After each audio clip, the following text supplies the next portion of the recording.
साहित्य जगत में जिसको अलंकार कहा जाता है, चारित्रिक जीवन में उसी को संस्कार कहा जाता है। निश्चित रूप से जब किसी शब्द को अलंकारों से सजाया जाता है तो वो पद बन जाता है, भजन बन जाता है, कविता बन जाती है, दोहा बन जाता है, छंद बन जाता है। अन्यथा वो एक सामान्य बात होती है। सामान्य बात को भी गीत बनाना हो, दोहा बनाना हो, साखी बनाना हो, चौपाई बनाना हो तो उसे अलंकारों से सजाया जाता है। उसी प्रकार से किसी मनुष्य के जीवन को सजाना हो तो उसको संस्कारों से सजाया जाता है। संस्कार विहीन मनुष्य संवेदनाहीन होता है, और जिस मनुष्य के जीवन में संवेदना नहीं हो वह मनुष्य कहलाने के योग्य नहीं, वह पत्थर से भी बदतर होता है। संवेदना होती है आपके हृदय में तभी आप किसी से स्नेह कर पाते हैं। संवेदना होती है आपके हृदय में तभी आप किसी से प्रेम कर पाते हैं। संवेदना होती है आपके हृदय में तभी आप किसी प्राणी पर दया कर पाते हैं। संवेदना होती है आपके हृदय में तभी आप किसी की सेवा कर पाते हैं। संवेदना आपके हृदय में होती है तभी आप किसी का सहयोग कर पाते हैं। अब जिस मनुष्य के जीवन में प्रेम न हो, एक दूसरे के लिए दया न हो, प्राणियों के लिए करुणा न हो, अपने से बड़ों के प्रति सेवा का भाव न हो, अपने से छोटे के प्रति स्नेह का भाव न हो, समान उम्र वाले के प्रति सम्मान का भाव न हो, उसको फिर मनुष्य कहने का फायदा क्या है? एक मनुष्य को मनुष्य यही संस्कार बनाता है, अन्यथा वो आदमी की गिनती में नहीं आता है। इसलिए वेद के ऋषि कहते हैं मनुर्भवः जनायाम दिव्यम जनः, मनुष्य बनो और अपने अंदर दिव्यता को पैदा करो। सवाल यह होता है कि हमको मनुष्य बनने के लिए क्यों कहा जा रहा है? मनुष्य तो है ही। सचमुच में हम मां के गर्भ से जब जन्म लेते हैं तो हम आकृति से मनुष्य के रूप में जन्म लेते हैं। प्रकृति से हमें जन्म लेने के लिए यही दोबारा जन्म लेना पड़ता है। सचमुच में हम मां के गर्भ से जन्म लेते हैं तो मनुष्य का आकार लेकर के जन्म लेते हैं। मनुष्य का विचार लेकर के जन्मने के लिए हमको सत्संग और संत के सानिध्य की आवश्यकता पड़ती है, संस्कार की आवश्यकता पड़ती है। आकार से मनुष्य होना एक अलग बात है, विचार व्यवहार और संस्कार से मनुष्य होना एक अलग बात है। आकृति से मनुष्य होना एक अलग बात है और प्रकृति से मनुष्य होना एक अलग बात है। सकल से मनुष्य होना एक अलग बात है और अकल से मनुष्य होना एक अलग बात है। सकल से तो मनुष्यों की संख्या इतनी है कि सरकार को आज मनुष्यों को घटाने की योजना बनानी पड़ रही है। धरती के जितने प्राणी हैं, चाहे कितनों संत महात्मा लिख दे कि बड़े भाग्य मानो स्तन पावा, आई चौपाई सुन करके मोछ में घी लगा करके कितना भी मचोड़ते रहिए, लेकिन हकीकत तो यह है कि धरती पर सरकार के द्वारा, सरकारी कानून विधान के द्वारा गाय को बढ़ाने की योजना के लिए सरकार फंड देती है। मुर्गी बढ़ाने के लिए देता है कि नहीं देता है? मछली पालन योजना है ना, मंत्रालय है कि मछली वाला, कि मछली को बढ़ाना है, इसके लिए भी सरकार मंत्रालय बनाई है, योजना है, फीस देती है सरकार कि मछली बढ़ाइए, मुर्गा बढ़ाइए, गाय बढ़ाइए, बकरी बढ़ाइए। देता है कि नहीं देता है? योजना है उसकी। अब मनुष्य के लिए बढ़ाने वाली योजना है कि घटाने वाली है? मनुष्य के अलावा जितने प्राणी हैं सबको संरक्षण प्राप्त, बाघ को संरक्षण प्राप्त है, हिरण को सरकारी संरक्षण प्राप्त, मार नहीं सकते, मारिएगा तो बड़ा कड़ा मुकदमा हो जाएगा। होगा कि नहीं होगा?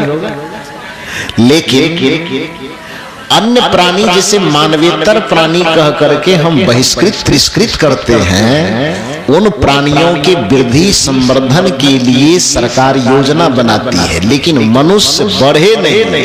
बल्कि मनुष्य की संख्या घटनी चाहिए। इसके लिए पूरी दुनिया की सरकार चिंतित है, उस पर योजना बनाते हैं। फिर बड़े भाग्य मानुस्तन पावा कौन हिसाब से। वस्तुतः हो क्या गया है कि आकृति वाले मनुष्यों की संख्या इतनी बढ़ गई है और प्रकृति वालों की संख्या इतनी घट गई है कि बेचारों को भजन बना बना के गाना पड़ता है।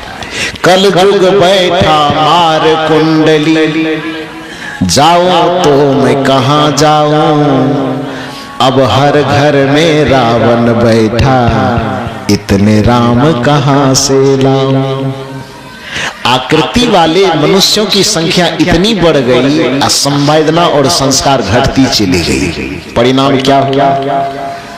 दानवों की संख्या बढ़ती चली गई, एक दूसरे से जलने वालों की संख्या बढ़ती चली गई, एक दूसरे का शोषण दमन उत्पीड़न करने वालों की संख्या बढ़ती चली गई। माता पिता असम्मानित होने लगे, पुत्र की नजर में माता पिता का वैल्यू 2 कौड़ी का होने लगा। आज पति पत्नी का के संबंध की मधुरता का जो उदाहरण कम से कम भारतीय संस्कृति में दिया जाता था, आज वह संवेदना धीरे धीरे घटते चले जाने के कारण सबसे ज्यादा 2 ही चीज में विवाद होता है, एक जमीन से संबंधित और दूसरा पति पत्नी से संबंधित। जाके गोटी देखिए, कोर्ट में 2 फाइल पड़ा हुआ है, जमीन की विवाद और पति पत्नी के विवाद, है ना। इतना फाइल पड़ा हुआ है कि सुलझाते सुलझाते जज बेचारे का कई जन्म बीत जाएगा। क्यों? जिस संबंधों का आधार ही प्रेम है, जिस संबंधों का आधार ही विश्वास है, वो संबंध आज इतने खंडित क्यों होते जा रहे हैं? आज वह संबंध इतना कसेला क्यों होता जा रहा है, तीता क्यों होता जा रहा है, उसमें खटास क्यों आती जा रही है? इसका वजह यह है कि आज मनुष्य के शरीर और शकल वाले मनुष्य तो बहुत हैं, लेकिन मनुष्य के अकल वाले, प्रकृति वाले, विचार वाले, संस्कार वाले मनुष्यों की संख्या बहुत घट गई। उसके हृदय की संवेदना इतनी मर गई कि जो उसके लिए जीता उसके लिए भी कुछ नहीं हो पाता। आज जिस संस्कार 2 की बात बताए, थोड़ा बहुत हमारे साहब ने मुंडन के संबंध में बोला, विवाह का अवसर है। विवाह का अर्थ क्या होता है? हम लोगों ने इतना समझ लिया कि बस लड़का से लड़की का संबंध जोड़ दिए, सिंदूर दान हो गया, फिर अपना जीविका चला रहा है, बाल बच्चे पैदा किए, जीवन चला, बस बात खत्म हो गई। नहीं, विवाह का इतना संकुचित अर्थ नहीं है। कम से कम भारतीय संस्कृति में विवाह का अर्थ है विवाह विशिष्टम वहनम, कि लड़का और लड़की के साथ, लड़की के परिवार का लड़का और लड़का के परिवार का लड़की वाले बड़ी विशिष्टता पूर्वक एक दूसरे के संबंधों का निर्वहन कर सके, उसी संबंध को विवाह कहा जाता है। विवाह विशिष्टम वहनम, एक परिवार दूसरे परिवार का, लड़का लड़की के परिवार का, लड़की लड़का के परिवार सहित अपने जीवन का विशिष्टता पूर्वक वहन करने की संकल्प शक्ति जग गया उसमें, तब समझ लेना चाहिए कि अब इसका असल में विवाह हुआ है। आज इस परिभाषा पर कितना विवाह खरा उतरेगा? मुश्किल है। उस संवेदना घट जाने के कारण, आपस की मिठास घट जाने के कारण कहने का ये अभिप्राय है कि संस्कार मनुष्य के जीवन को सजाता है, और जो संत होते हैं, जो गुरु होते हैं, जिसका जीवन सत्संग से, संत से जुड़ा, हालांकि संत और सत्संग के नाम पर भी आजकल कम विडंबना नहीं है। अभी सहरसा में मेरा कार्यक्रम हो रहा था, अभी से लगभग 10 दिन पहले, तो वहां पर बनगांव तो पंडितों की नगरी है, शंकराचार्य जी को शास्त्रार्थ करने के लिए उसी जगह आना पड़ा था। पूरी दुनिया को लड़ते लड़ते संजोग ऐसा लग गया कि अभी से बस 8 दिन पहले मेरा कार्यक्रम हो गया वहां पंडितों की नगरी में, और कबीर साहब का प्रवचन हो तो कौन सुनना चाहेगा? मुश्किल है। सुनना भी नहीं चाहेगा, जो सुनने के लिए आएगा तो उस पर भी ढेर तिकड़मबाजी करेगा, तो नहीं सुनने दे रहा था। उसके बाद मेरा प्रवचन हुआ। एक दिन प्रवचन हुआ तो बहुत ज्यादा भीड़ नहीं आई। 3 दिन का कार्यक्रम रखे थे वो लोग। तो नया नया गए थे, पहली बार गए थे, तो हम भी वहां के बारे में कुछ जान नहीं रहे थे। तो प्रवचन हुआ। प्रथम दिन पंडाल लगभग 2000-3000 आदमी के बैठने के लायक बनाए थे, लेकिन 2-3 हजार जिस पंडाल में आदमी बैठ सकते थे उसमें आदमी की संख्या बहुत से बहुत होगी तो 50 होगी, उससे ज्यादा नहीं थी। पंडाल बिल्कुल सुना सुना लग रहा था। तो मैं बोला, फिर वहां से आया तो आयोजक से मैंने पूछा कि भाई इतनी व्यवस्था की प्रचार वगैरह किए थे कि नहीं किए थे? हाँ साहब प्रचार किए थे, लेकिन कबीरपंथी सत्संग यहाँ सुनना नहीं चाहता। कहता दो तो निर्गुनिया वाला सब है कबीर हासन, उसका प्रवचन क्या सुनेगा? तो हम कौन कौन है यहाँ पर? तो बताया कि यहाँ सबसे ज्यादा संख्या तो पंडित जी की है। हम कहा अच्छा ये मामला है। उसके बाद मैं प्रवचन करना आरंभ किया।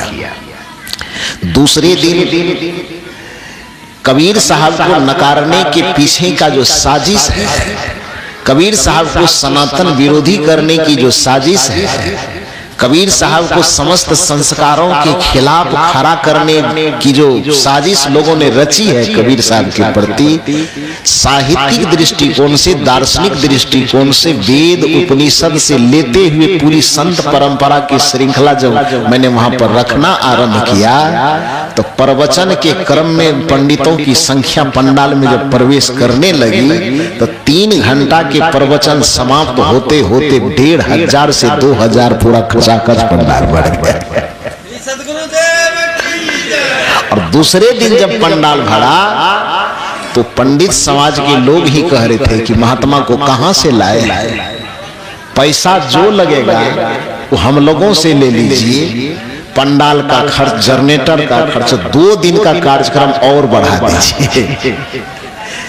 लेकिन हमको मुरलीगंज, रामपुर है ना मुरलीगंज के पास, तो वहां कार्यक्रम पहले से तय था। मैंने कहा ऐसा है कि अगले साल के लिए बुकिंग हो जाए, अगले साल हम आएंगे कार्यक्रम करने, लेकिन अभी कार्यक्रम चूंकि दूसरी जगह निर्धारित है वहां जाना है। अभिप्राय यह है कि जब आप संत की बात करते हैं तो कुछ लोगों को ये लगता है कि संत फलाना पंथ, फलाना मत, फलाना धर्म, फलाना संप्रदाय। नहीं नहीं नहीं, जैसे हवा किसी एक व्यक्ति के लिए नहीं होती, हवा पर किसी का एकाधिकार नहीं है, जैसे सूर्य और सूर्य के प्रकाश को किसी मत और पंथ में नहीं बांधा जा सकता, उस पर किसी का एकाधिकार नहीं है, जिसे आसमान की ऊंचाई पर, आसमान की विशालता पर किसी एक व्यक्ति का एकाधिकार नहीं है, उसको किसी मत, पंथ और संप्रदाय के दायरे में नहीं बांधा जा सकता। उसी तरह से जो संत है उस संत को किसी मत और पंथ के दायरे में नहीं बांधा जा सकता। उससे जो ज्ञान ले ले, उससे जो संस्कार ले ले, संत उसी का हो जाता है। और ये कबीर साहब ने स्पष्ट कहा है। कबीर साहब से किसी ने पूछा कि आपका जो भक्त है वो कौन है, आपका जो अनुगामी है, आपका जो सत्संगी वो कौन है, जो आपसे कंठी माला पीना खाली वही तो है, कि जो आपके नाम का तिलक लगाया है, कि कपड़ा पिन्हा है वही चला है आपका? कबीर साहब ने कहा नहीं नहीं नहीं, वाला झंझट हमें नहीं है। का तब कबीर साहब ने इतना सा कहा कि नीर छीर का करे निवेरा, कहीं कबीर सोई जन मेरा।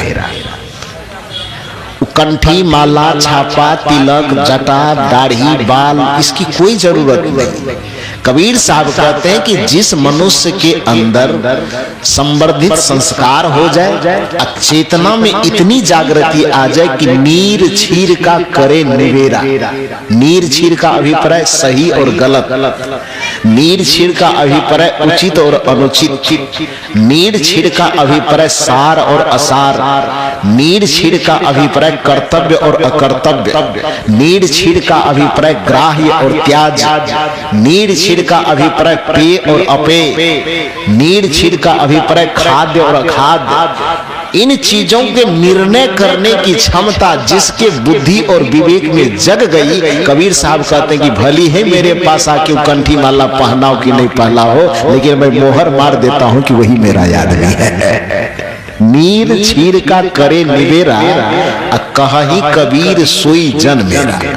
वह मेरा आदमी है जो नीर क्षीर विवेकी है, वह मेरा आदमी है जो सार असार का विवेकी है, वह मेरा आदमी है जो उचित और अनुचित का विवेक करके अनुचित को छोड़ देता है और उचित को ग्रहण कर लेता है। वह मेरा व्यक्ति है जो गलत और सही का विवेचन करके गलत को छोड़ देता है और सही को ग्रहण कर लेता है। ये गलत सही के चिंतन और चिंतन के बाद गलत का निराकरण और सही का आचरण करने की क्षमता आप में कौन देता है? उसी का नाम संस्कार है। यदि ये संस्कार आपके पास नहीं है तो खाइएगा जीविएगा तो जरूर एक मनुष्य की तरह, लेकिन जो एक सभ्यता के साथ सांस्कृतिक जीवन जिया जाता है फिर वो नहीं जी पाएगा।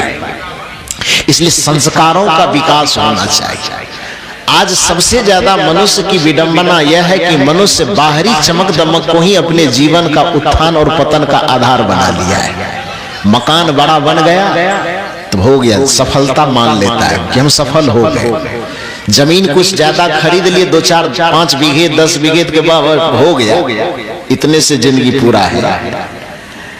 कुछ बढ़िया दुकान कर लिए, आमदनी का कुछ स्रोत खुल गया, कोई नौकरी कर लिए, व्यापार में सफल हो गए, बस इसको सफलता का मापदंड मानते हैं। साहित्य कहता है कि हाँ ठीक है वो सफलता का एक अंग है, लेकिन बाहर की सफलता आपकी सभ्यता की सफलता है। लेकिन अंदर से यदि आपके अंदर दया नहीं भरी, करुणा नहीं भरी, प्रेम नहीं भरा, संस्कारों का संवर्धन नहीं हुआ तो आप संस्कृति से वंचित रह गए। ध्यान दीजिए 2 शब्द पर, सभ्यता और संस्कृति। सभ्यता बाहरी विकास है और संस्कृति आंतरिक विकास है। जिस व्यक्ति का बाहरी विकास तो खूब हो जाए और अंदर से वो खाली रहे तब क्या होगा? वो प्रकृति का तमाचा खाएगा। एक उदाहरण में सुनाऊं, इसी तरह एक जगह पर कार्यक्रम हो रहा था,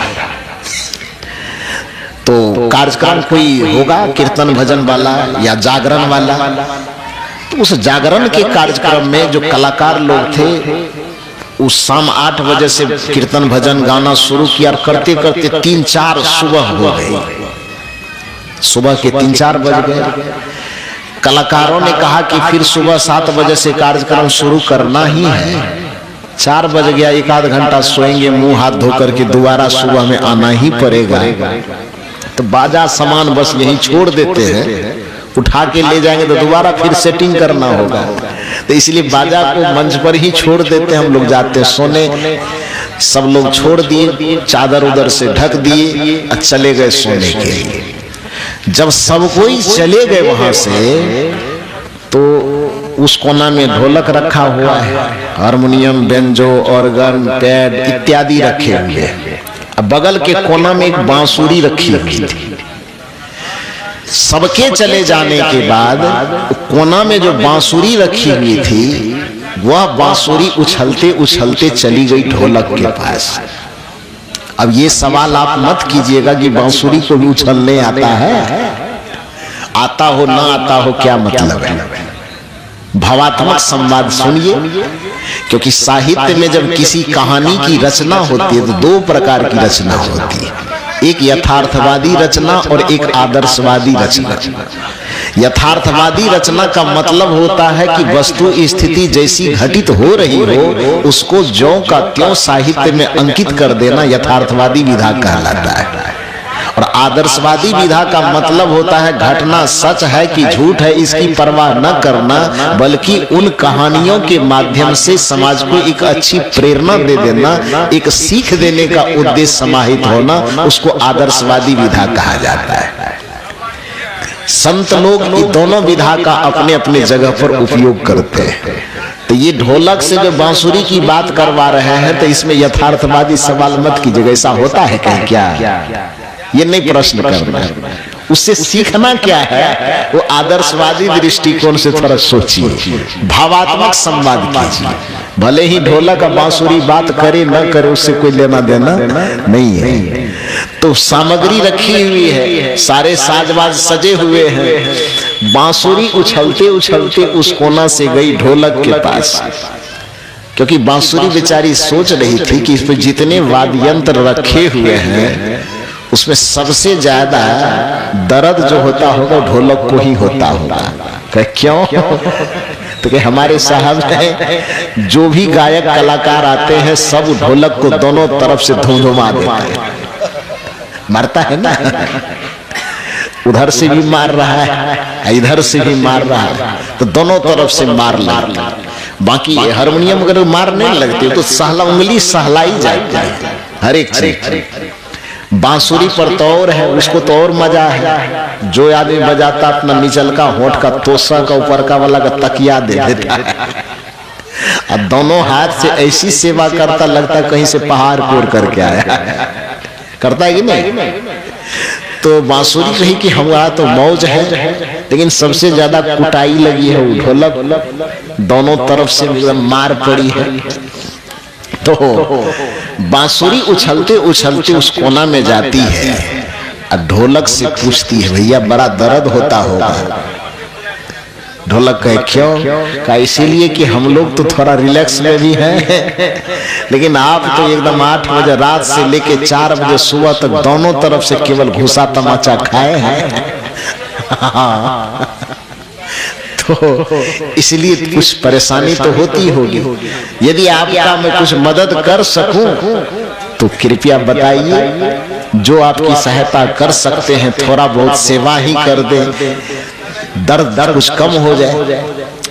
तो ढोलक सबसे विशाल तो था ही, तो उसको थोड़ा गुमान भी था। तो घमंड में आकर के संस्कार नहीं रहने पर क्या होता है यही मैं बताने की कोशिश कर रहा हूं कि बाहर से आपकी सभ्यता भरी पूरी रहेगी और अंदर से आपका संस्कार यदि शून्य रहेगा, खाली रहेगा, तब क्या क्या स्थिति आएगी। बाहर से आप खूब संपन्न रहेंगे, भीतर से संस्कार से खोखला रहेंगे, तब क्या परिणाम निकलेगा। इस कहानी से वही उदाहरण समझना है। वो बांसुरी ढोलक को कहती है कि आपको दर्द वगैरह हो रहा हो तो कुछ मदद कर दो। ढोलक अभिमान में आकर के उस बांसुरी से कहता है कि तुमको ज्यादा गर्मी चढ़ गया है, हमको दर्द हो रहा है कि कुछ हो रहा, तुम क्या है उछल करके इस कोने में आ गई, जाओ अपना जगह पे।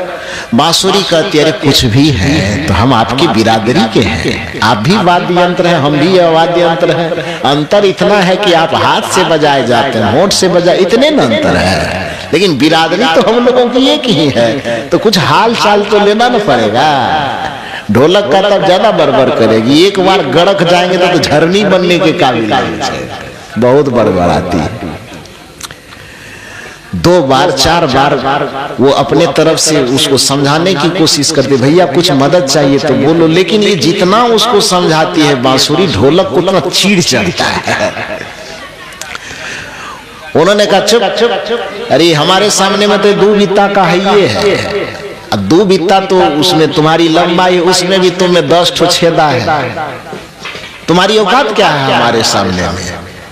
तो चिढ़ाने के बाद बहुत ज्यादा बांसुरी को चिढ़ा दिया। तो नीति यह कहती है कि चंदन यद्यपि शीतल होता है, किंतु उस शीतल चंदन को भी यदि बार बार रगड़ा जाता है ना, तो जिस चंदन का गुण ही शीतलता है, वो अपने शीतलता के गुण को छोड़ करके वह भी आग पैदा कर देता है।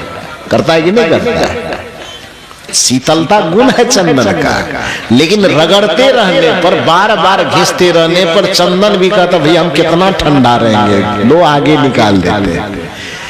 नीति यह कहती ठीक उसी प्रकार से सभ्य संस्कारी आदमी, सज्जन आदमी को यदि हद से ज्यादा आप प्रताड़ित करते हैं, उसको दबोचने की कोशिश करते हैं तो धीरे धीरे धीरे धीरे उसके भी अंदर चिंगारी पैदा हो जाती है। इसलिए निर्बल को कभी ज्यादा मत सताइए, निर्बल को न सताइए वाकी मोटी हाय, बिना जीव के श्वास से लोह भस्म हो जाए। तो भैया वो ठीक है, बांसुरी का औकात तो कुछ है नहीं, लेकिन हद से ज्यादा चिढ़ा दिया ढोलक तो बांसुरी भी कितना इंतजार करे। बस 2-4 मिनट में समाप्त कर देता है। कितना इंतजार करे।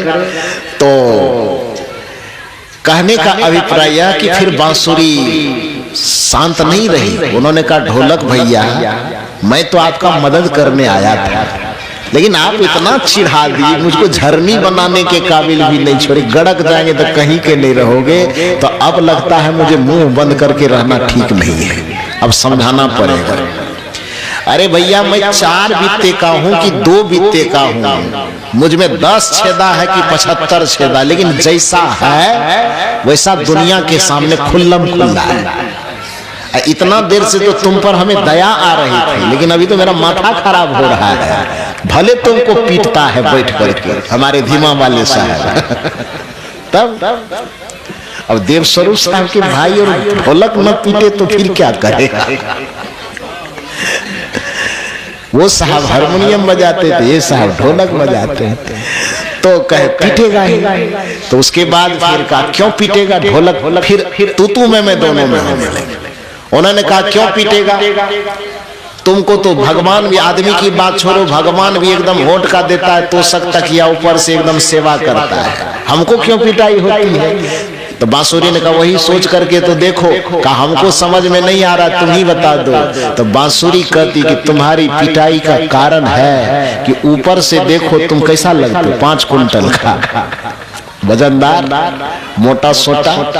तो ऊपर से तुम दिखने में एकदम मोटा सोटा तगड़ा दिखते हो, वजनदार दिखते हो, लेकिन उस चमड़े के पट्टी को यदि हटा करके देखा जाए तो बिल्कुल भीतर से सुना सुना हो, खाली खाली हो, और जो बाहर से भरा हुआ दिखता है किंतु अंदर से सुना सुना दिखता है, उसको दोनों तरफ से तमाचा खाना ही पड़ता है। यही प्रकृति का न्याय है।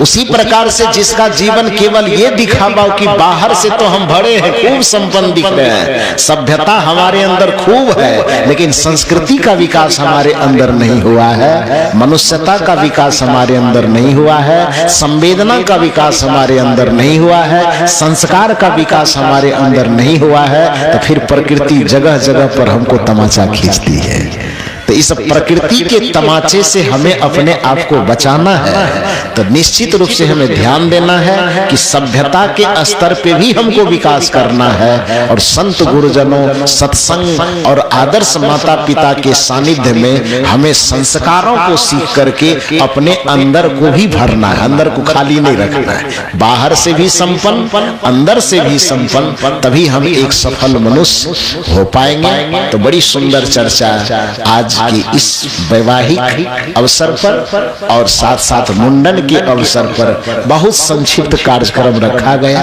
आप लोग इतने कम समय में इतनी उपस्थिति देकर हम लोगों के विचारों को आपने सुना, आप सबों को बहुत बहुत साधुवाद। जिस बच्चे के मुंडन के अवसर पर यह कार्यक्रम आयोजित किया गया, उस बच्चे दिव्यांश को हमारे तरफ से, मंचासीन समस्त संतों के तरफ से, सदगुरु की तरफ से उस बच्चे को शुभकामना, शुभाशीष, एवं जिनके विवाह के अवसर पर यह कार्यक्रम आयोजित है उसके वैवाहिक जीवन के, पारिवारिक जीवन के सुखद भविष्य की कामना करते हुए सदगुरु से प्रार्थना है कि सर्वे भवन्तु सुखिनः, सर्वे सन्तु निरामया, सर्वे भद्राणि पश्यन्तु, मां कश्चित् दुख भाग भवेत्। सभी सुखी हों, सबका जीवन निरोगमय हो, किसी के जीवन में दुख, अशांति, पीड़ा न रहे, सबके जीवन में निरंतर सुख, शांति, आनंद का उत्सव हो। किसी के माथे पर, किसी के हृदय में, किसी के दिल दिमाग में चिंता की जरा सा भी कोई लकीर, कोई चिन्ह न हो। सबके चेहरे पर सदैव प्रसन्नता और मुस्कुराहट की गुलाब खिली रहे।